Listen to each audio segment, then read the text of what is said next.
Okay, this next contract type, which is performance-based contract, is asset maintenance contracts. Fairly certain that not all states do this, but we're going to let Aaron explain what it is and how we use it. Performance-based contracts, and although there are many different types of performance-based contracts that are out there, just mainly going to focus on one that we use here, as Jeff mentioned, for mainly operations and maintenance of our roadway corridors. We call it asset maintenance. Typically, it's a medium duration contract for us, usually in a range of 7 to 10 years. And it's typically established to provide a certain type of work, operations, maintenance, and repair for roadway components within a transportation facility. It can include a roadway corridor, like an interstate corridor, or it can include a network of roads within a region, but it's usually more global in nature. It covers the entire roadway facility. There are usually provisions for emergency response and restoration when those mishaps do happen. When I say regional consolidation of resources, you see that bullet there. What I'm talking about is mainly that it covers that certain type of work, whether it's maintenance, repair, and operations type aspects related to all roadway components. So not just structures, not just bridges, but it also they're included, but it also cover asphalt, guardrail, vegetation management, roadway lighting, drainage, things of that nature. So everything that's included as part of that roadway facility. However, we have used these performance-based contracts on a more surgical basis as well. We have one section of roadway here in Broward that is it's a performance-based lighting contract. So obviously it only is responsible for the lighting throughout a corridor of one of our roadways. There are mechanisms for signing and pavement marking, drainage, so they can be more surgical in nature. But for the most part in Florida, I would say we've probably used this mechanism more on a regional basis than anything else. I think probably the main defining aspect of these types of contracts is that there's performance provisions related to the work that's involved. So I'm just focusing on the bridges in particular. In Florida, we've got criteria related to our repair activity, which is based on priority. So for example, if we have an emergency repair, something that's identified as emergency repair, it needs to be done ASAP, as soon as possible, yet it be no longer than 60 days as a duration on that work activity. If it's a urgent, so maybe it's the next classification down, priority 2 work order, we give up to 6 months to complete that work. If it's a routine repair designation, a priority 3, we give up to a year to complete each one of those work activities. So within the performance-based contractor, that contractor is responsible for completing the work within those timeframes per department policy and procedure. If he exceeds those durations, he'll start accumulating liquidated damages in the form of monetary deductions for each day he progresses past those deadlines. So that's just one aspect. Another one that we've recently implemented, condition-based performance measures related to components that are common for our bridge structures, things like our expansion joint systems, our coating systems for our structural steel, our deck systems. So what we've done is we've developed condition-based performance measures for those particular components where there's significant value in maintaining continuous functionality over time. So if they exist within the limits of a performance-based contract on a population of bridges, we know we report on condition for these types of components continuously over time through the bridge inspection process. And obviously, if they fall below a certain level, the contractor has the potential of being hit with monetary deductions there as well. So you can see that we've got condition-based performance measures that come into play. I wasn't going to go into too much more detail than that, but if you're interested in more detail on that, just simply go to the TSP2 video library. There's a presentation for performance-based bridge preservation under the asset management section on the TSP2 website. I did a presentation back in 2018 where I talked about our experiences in developing those provisions. So definitely, if you're looking for more detail, take a look at that.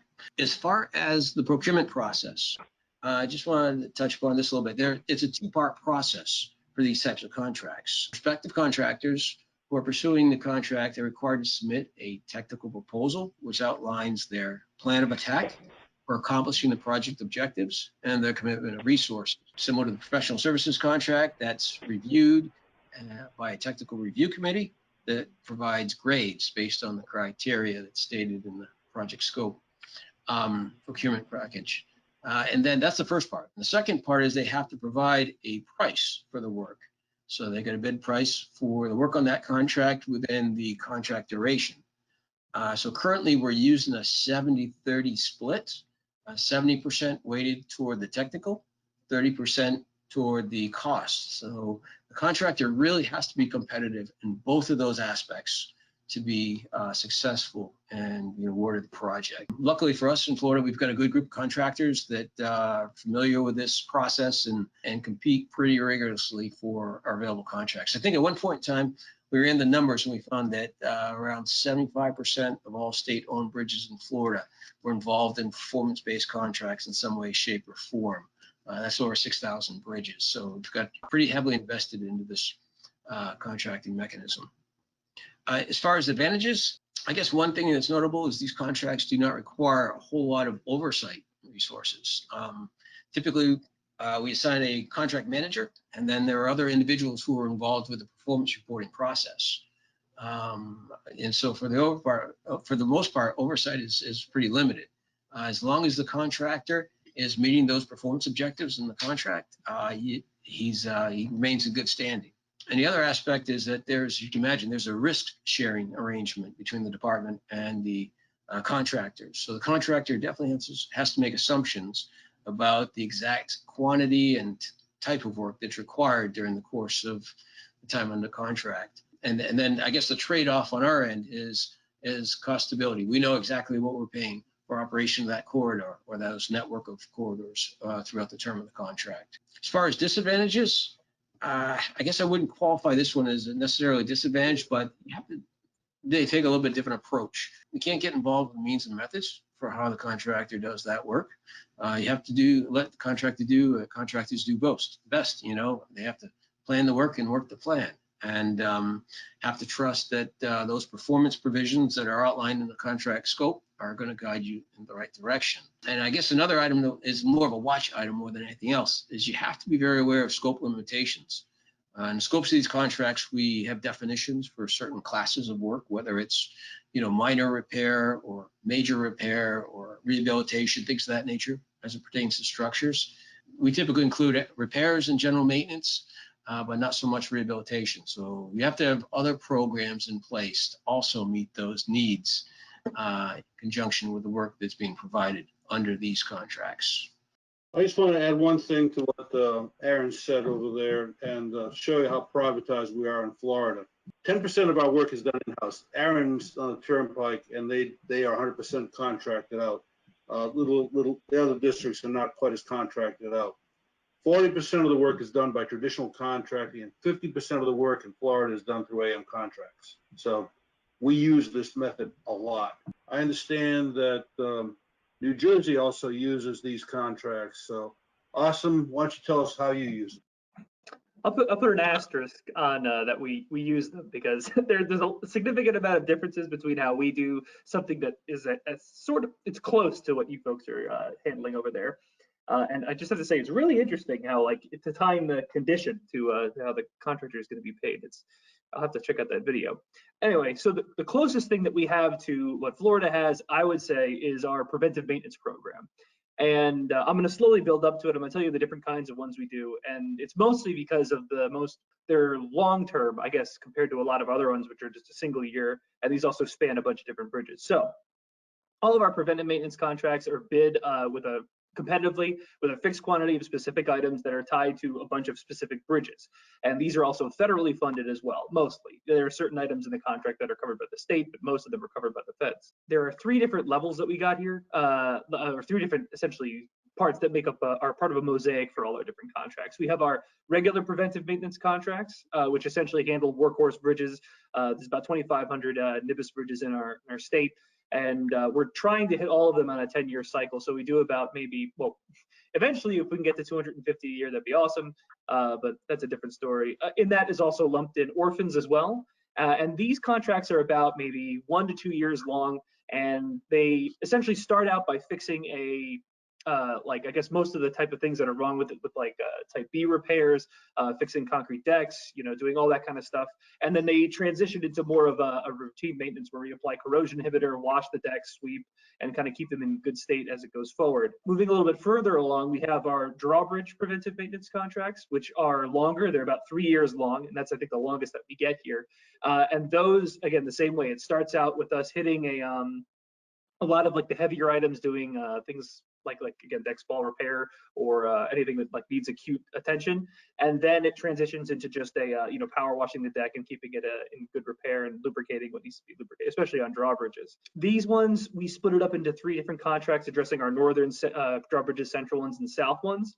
And each of these contracts, just for reference, there's about 50 to 75 items in the contract.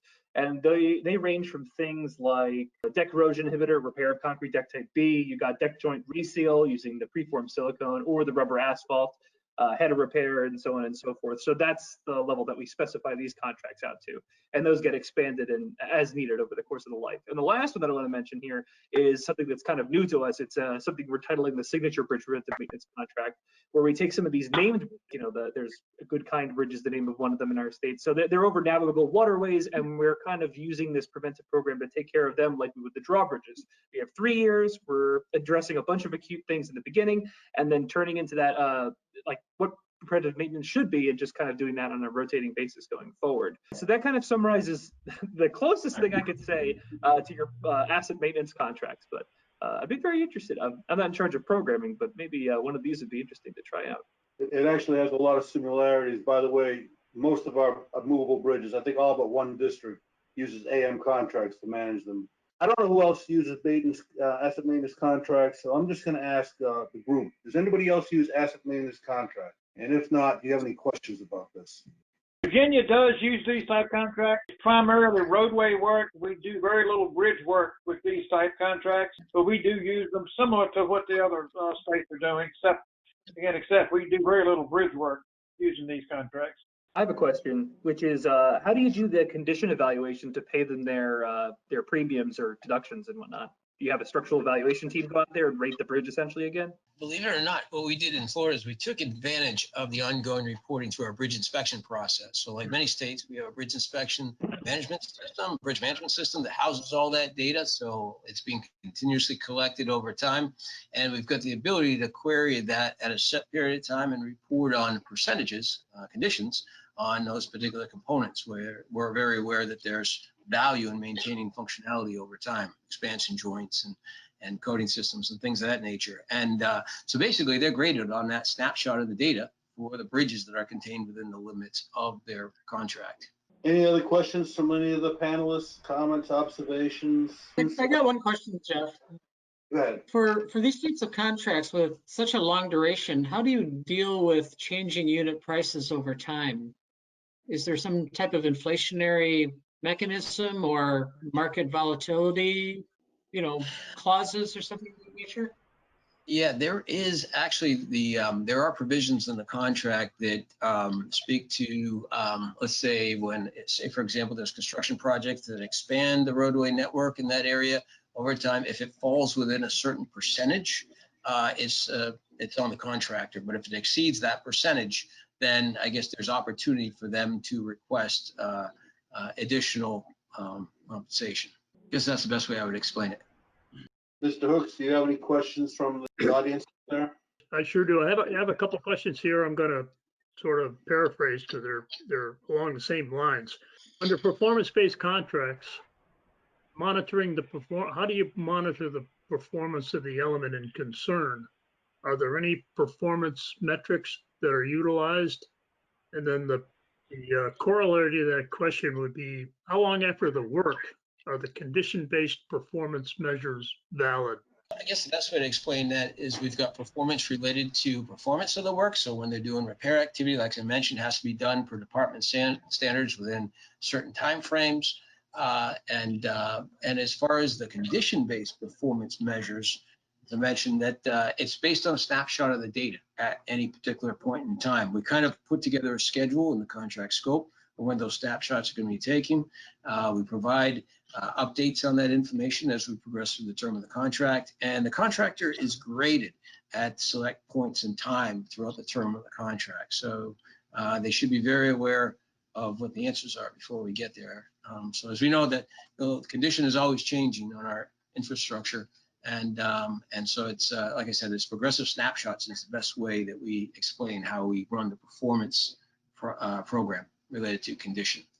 And I should note real quick, it's element level criteria that we're using, not necessarily general bridge conditions. So the element level criteria is very definitive, more definitive criteria for assignment of condition state, quantification because we do it per unit, and it's much easier to establish those performance objectives. I've got a quick question on that. With it being element level, it is a lot more analytical than the component level rating and not quite as subjective. But have you ever had contractors come back and say that the ratings are maybe wrong or questioned what the inspectors came back with? Because there's still subjectivity that goes into it.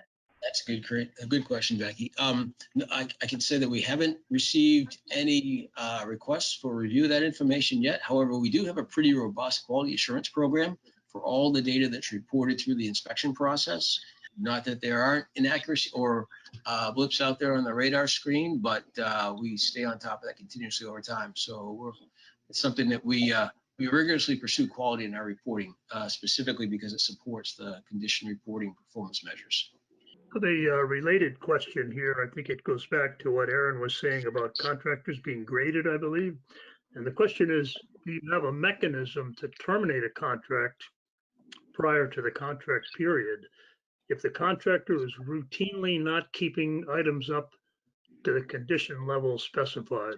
Sure, we do for performance or non-performance reasons, as with any contract. I can't say that we've had to terminate any contracts that I'm aware of yet, but we seem to have pretty good luck with our contractors as far as performance goes, but there are provisions in the contract.